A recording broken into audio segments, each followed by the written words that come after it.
Hi everyone, hope everyone is well. This evening I am playing Rhode Island from GMT Games. This is volume 9 of the Battles of the American Revolution. I've covered a few of the games in the series on my channel already. And in this particular game you get two scenarios. It's like a double-sided map. But I am playing the Rhode Island scenario over the next few evenings. And I've played it a few times before. I think this is my 4th or 5th playthrough, but I've never featured it on my channel. And I thought, well, you know, should absolutely get it back on the table and play through the game. It is the series I really enjoy, and I've played them and enjoyed them immensely. So looking forward to this. So I'm going to now, let's have a look at the game setup. Game's all set up, ready to play. We've got our American forces here on the board already, and the British forces here on this side of the board. The key objectives are, I've marked them with little white counters just to remind myself. We've got this hex location here on this side of the board, this one here, and these two there. They actually do have little coloured stars on them, but I put the counters there as much as anything to remind myself. I often sort of forget to talk about the objectives in some of my videos. And as you can see, the Americans are going to be playing a fighting withdrawal across the map, and the British and their allies will be coming on this side of the map. We call them the British because that's how they're described in the rulebook. Obviously, these are German counters here. The game length is, I think, about 13 turns, something like that. So it will take me a couple of evenings to play through. Some evenings I might get an hour, some evenings I might get a little bit less, sometimes I might get a little bit more. So I'm going to leave it set up on this table. It is a single map game, so it's quite doesn't take up too much space on the table and makes life a bit easier for me to film as well. I will be playing with the opportunity cards. It's not a card-driven game. If you're not familiar with this series of games, it's not a card-driven game by any stretch of the imagination. They add a bit of historical flavour, and they do allow certain circumstances and events to happen, and they do allow some chit or some unit swaps, etc., and some units to enter and things like that. So I will be playing with those as well. This game, I'm obviously playing it solo. It doesn't have a solo bot or anything like that, so I'm playing both sides to the best that I can. And what I'm looking for is a strong, rich narrative of this Battle of All campaign for Rhode Island. Like I said, I have played it a few times. I think looking at my notes, last time I played it, I wasn't able to finish. So I feel it's a little bit of unfinished business. So I'm very much looking forward to playing through. The rule set is pretty straightforward. It sort of fits into the sort of medium level of complexity in terms of hex-based war games, I feel. This particular game also has, as well as the rule book, you get a book on the battles of Rhode Island Newport, which has got the exclusive rules to each of the two scenarios. And there's quite a lot of them for Rhode Island. And I feel that then notches up the level of complexity, but also the historical authenticity of the scenario as well, which I very much enjoy. For those of you who watch a lot of my channel will know I'm a very keen enthusiast of this period of history, and I enjoy playing the games and reading books and so forth. So it's right up my street, as they say. So I think we'll make a start. I think I'm pretty much ready to go. Oh, reinforcements. Now there are some reinforcements. There is a reinforcement track on the very right-hand side of the board. You can't quite see, it's just a little bit off camera. Most of the reinforcements are for the British. So even though there's not a huge number of counters on the board at the minute, there's a number, maybe roughly the same number of units again will be entering the board for the British. Not so much for the Americans, but for the British there are reinforcements. And really the key thing I found playing it is to try, for the American player, to try and slow down the British advance and try and stall them as long as possible, because these are the objectives that the British are going to try and get. They're already, as you can see, sort of in American hands. So the British have got to push hard and to try and attack, and the Americans have got to try and stall them and use that fighting retreat, especially for these units here, to the best of their ability. That's how I played it last time. I think that's how I'll start playing it in this session. Looking at my further notes, when the British did make it towards the American lines here, they suffered quite significantly. There are quite a lot of American units here, as you can see. Some of them you do have to keep here. There are some hexes that are just slightly hidden by their counters in a minute, where you have to, let's have a look, see if I can find one. No, it's not there. Or no, of course not. But there are a couple where, here we go, here's one. So these hexes here, which have leaning muskets, work on them. You have to keep a unit there. You don't technically have to, but thematically you would, and it makes sense to, and there's a penalty if you don't, etc. And that's how I will be playing it. So you can't just move everything up the board to meet the British. That's not how the scenario is set up, and that's not how I'm going to play it. So I'm going to play it very much as fighting retreat from the Americans. The British advance, see if the Americans can harass them and slow them down, and then watch the British suffer. One of the things I did on a previous playthrough, I did bring up some American units to these two objectives here, and I may well do so in this playthrough as well. We'll see how things go. In terms of the army morale, the game has a morale system for the army, so that obviously that number can change. The British have a slight upper hand, but the Americans start off with a momentum chit as well. I think that's pretty much everything covered, so I'll make a start. How I like to make these videos, I'll play through the turns and then do a short account of what is happening and the narrative of the battle and how it's shaping up, and also talk about any of the sort of mechanics or key decisions that I had to make. From memory, the first few turns of this are quite very movement orientated. It's really just moving the British up and getting things into position. So I may well just play turn 1 or 2 together or something before I do an account. But after that point, I'll probably do an account per turn or whatever I think is the most appropriate. So I'll make a start. So after the first turn, as you can see, we've just moved up some of these British forces, the German counters here, and the British forces here.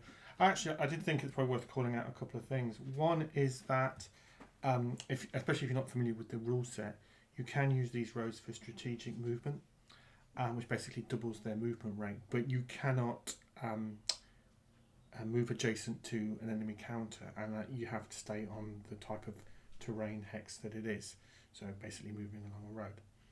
The second thing that I chose to do, I could have pushed a German unit to attack this American unit here, but I felt it was better just to wait and form up with some more units here. So we've got just a 2 unit stack there, and the same with the British there. I combined them into one larger stack with more strength points, really ready for turn 2, which will be next.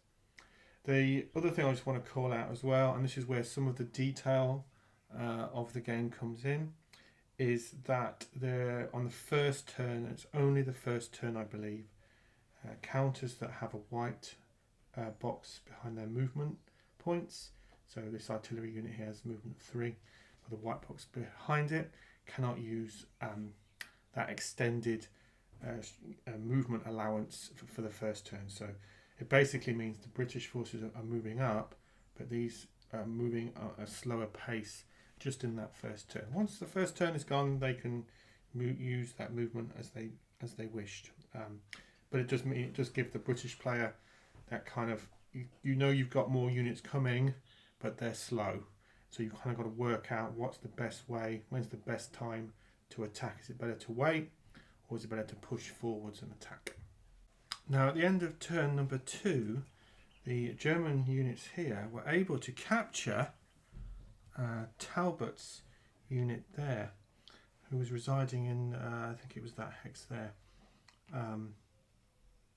which has given the British forces a boost in morale and of course a dip for the American forces. They got a very good die roll that they needed to capture that unit. I am using, if you're interested, I am using the tactics cards. So you pull a card, play a card, sorry I should say, and to determine a tactical advantage to either side. It's sort of, you can blind pull them solo, I find. It's a mechanic that probably is a little bit more suited to two-player games, but does work quite well solo as well. And on the top side of the board here, the British units here, under the command of Smith, were able to force Livingstone, I think it's Livingstone, yeah, I can just read it, to retreat. So the British have taken some ground there, which is advantageous to them. They've also been able to move up these units here as well. So the British are doing quite well, British forces are doing quite well at the minute, moving across the board. It is turn number 3 next. I'm just going to have a quick look, see what there's anything. And so, some more British reinforcements at turn number 3. So they'll be moving their units up across the board, and again the Americans just trying to stall them. Last playthrough I did, the Americans did quite well in this area here, stalling the British. So I'm going to see if the Americans can reproduce those results as well. And just finished turn number 3, and that was quite an eventful turn. So a couple of things. On the Germans here try to engage this counter here, Laurent, and that counter was able to use this card, and this is an example of one of the opportunity cards, and it allowed this counter to actually retreat sort of before combat is, once combat's been declared, but before combat has been resolved. And basically what that enables the American player to do is move that counter back out of combat, out of harm's way. And again, it's just going to help delay that these British or German counters advance. It's just an example of that. I really do like these opportunity cards. They are very rich in historical flavour, and yeah, really good. And then on this side of the top side of the map at the minute, the British were able to push on this stack what was in that hex there.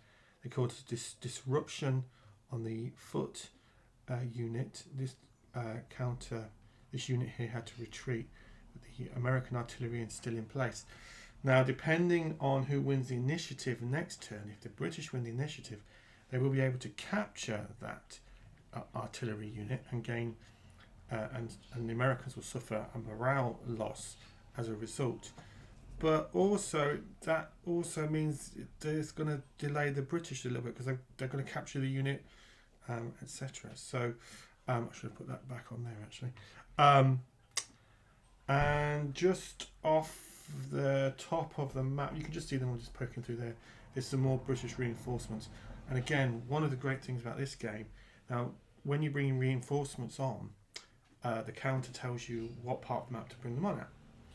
And some of those reinforcements can't come on with strategic movement, and it actually does tell you, can't see it, but it's just off camera, sorry, but the map does tell you no strategic movement from this entry point. This is a really nice example of making the gameplay smoother and for the player. I really do like, and I've said this before in my reviews of this game, so I really do like the combat system in this game. It's very rich in its flavour. You can imagine the units being captured and retreating under fire, and it's quite, for a game that is sort of, for me, medium level, the combat is not super difficult to work out the odds and the ratios, but still very rich, and there's a huge amount of depth to it as well. Partly because of the use of the tactics cards, and at some point I will show how I use those tactics cards, but they just basically add modifiers to the combat, as well as, you know, the contents of the hex and the type of units as well. It is definitely, I find with this game it's worth taking your time to go through all the different components of the combat to get the best kind of more historically rich results. It's quite easy to miss a step and lose a bit of that, I think. But yeah, really enjoying this so far. Really, really, really good. So next turn, turn number 4. It'll be interesting to see who can get the initiative. That's quite important. The British have a massive advantage because to determine the initiative, you need to roll and use your army morale army morale as a modifier. So the British probably will get the next turn initiative, and they'll probably be able to capture that artillery unit there. But you never know. Last turn, the Americans got the initiative, so which was good for them. So, okay, I'll play the next turn. Now, at the end of turn 4, I've moved the camera and zoomed in a little bit, so hopefully the quality is still okay. The German units here have engaged that American unit, and they're both pinned against each other, which is quite a good result. The Germans rolled very poorly, and it's quite a good result for the Americans. Just stops them from advancing through that road towards their objective. British, however, have moved this artillery unit, and there's some foot there as well. Next turn, they'll make their way over the bridge and try and engage this unit here. That unit there has suffered at the hands of the artillery, and it's the first time in the game the artillery's actually done anything. Both sides have used artillery a little bit, and to absolutely no effect. And the British have been able to push that stack back along the road, but only 1 hex. So again, the British are making progress, but the Americans are just harassing them at every opportunity and stalling them on the British making way across the board. Off camera, just sort of this angle, there are a couple of British reinforcements coming through on their very top road, as it were, on the map. So at the minute, at the end of turn 4, the British have a higher army morale. However, I think the Americans are doing well stalling the British and their German allies from getting to their objectives. In the next couple of turns, next 2 or 3 turns, so turns 5 through to and including 8, the mid-game part, I think are going to be quite decisive. We'll see. So quite a dramatic turn. On this side, the American unit did quite well, but has had to retreat. If you don't, by the rule set, if you're in, you have to attack if you're adjacent to the enemy. So instead of trying to do that, which was just not going to work well, we just moved back 1 hex, and again it's just delaying those Russian units. On this side, though, the Americans were very lucky. The British attack totally failed, retreated, and the American unit was able to move up and capture the British artillery. So it did rather well and captured that, which has boosted their morale, etc. And I did realise I made a mistake when this unit here takes a step loss. The British do not get the morale bonus, so I've adjusted the army morale track accordingly. And at the very top here, again, the Americans unfortunately suffered significantly and lost Livingstone as a casualty. Now, I can't see anywhere on the play rates that the British would have get a morale bonus for defeating that leader, so I've not taken that into account. But it does mean this stack is a little bit less potent than it was before. So I think the British will be able to make good on that. And again, they're just delaying. Now, because that was turn 5, the British can now use naval bombardment. We've got a couple of chits there to remind myself that they can do that. But you can only use each one once. And it seems it's one of those sort of dilemma things about when you use it, but it can only be it can only, like I said, it can only be used once. So you've got to choose your timing quite carefully. And also at this turn now, American units that have white movement points can now be moved. So we've started to move up these 2 units here to defend this Quaker Hill here. And what we'll probably do is you can move the rest of the American units, which are just on this side of the board. I think it's after turn 7. So we'll see if these American units can just hold back the British and the Germans until then and release some American units here. Or we might do is divert one of these units, so one unit per sort of victory point location, and we'll see. So yeah, end of turn 5. So turn number 6 next. I don't think there's any reinforcements for turn number 6. It does look like most of the reinforcements are now on the board.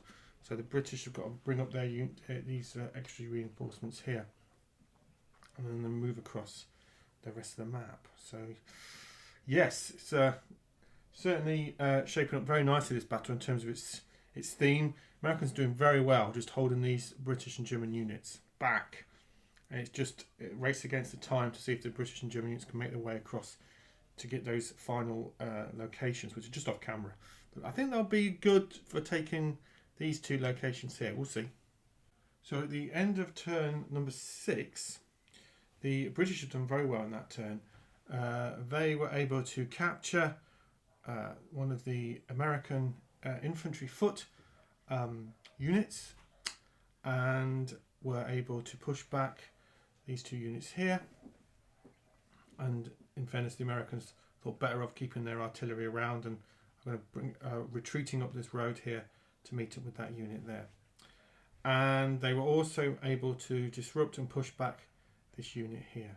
So, and they have defeated that last remaining American unit there. So the door is starting to open in both these 2 main routes, this route here and this route here. And they've also been able to move up some of their other units, ready to help push into the remaining section of the game. So the Americans haven't really been able to do anything too much this way, and now their army morale is in a fatigued state, so that does have an impact on the game. So their initiative is now +0, and their unit morale is a -1. So that will have some impact. It's going to make life much harder for them. In terms of looking at the board, it looks like it's some things I need to take into account from turn number 7, which is turn 7 next. I think pretty much from memory, it enables me to unlock some of these American units here, so they can move up and start to form defences, either choosing to help defend these 2 objectives, or form up for an outer line of defences here. I think we'll determine that as to who gets the initiative on the next turn, as to what's the best option for the American forces. But it's very simple, straightforward for the British and for these German units. Keep pushing towards their objectives. And the next objectives they're going for are these 2 here. And this is going to be turning into the mid-game section, I feel. If the Americans can hold these objectives for a while, then that will make life... Basically, the British and the Germans will run out of steam and run out of time to take the last couple of key objectives here. We'll see.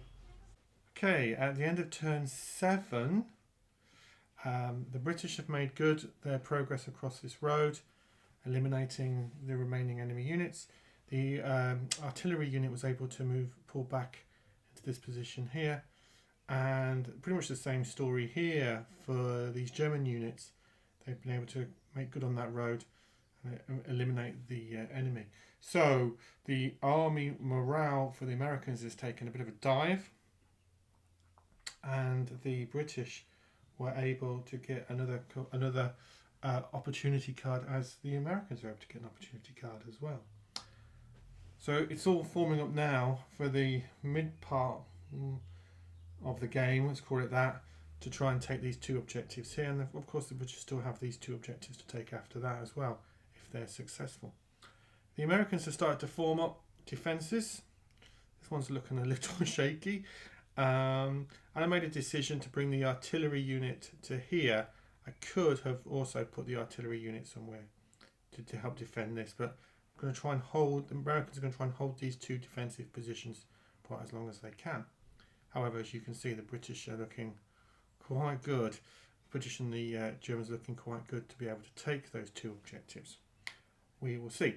Now, I'm conscious of, I'm running out of time for playing for the rest of the day, and I've got loads of clips to edit and whatnot. So, what I'm going to do, I'm going to edit all the videos I've done so far and present them as part 1, and then I'll do another video that will be part 2, and in part 2, I will do turns 8 through to and including the end, so up until and including the turn 13, and I'll do that as a separate video. The reason for that is just I find it much easier to edit when there's less components, I suppose. So this will be the end of part 1, and then part 2 I'll be playing. This is what I'm playing next, so you won't have too long to wait if I put part 2 on the channel. But if you have played Rhode Island, or you're an enthusiast of this particular game series, The Battles of the American Revolution from GMT, a series that I really do like, and I've enjoyed this game massively so far. So if you have played it, I'd love to hear your comments. If your game worked out differently than mine up to this point, super interested in that. And I will continue playing now, and then I'll put the second part out on my YouTube channel as normal. And thanks for watching this so far. I hope that you watch part 2 when I put that out as well.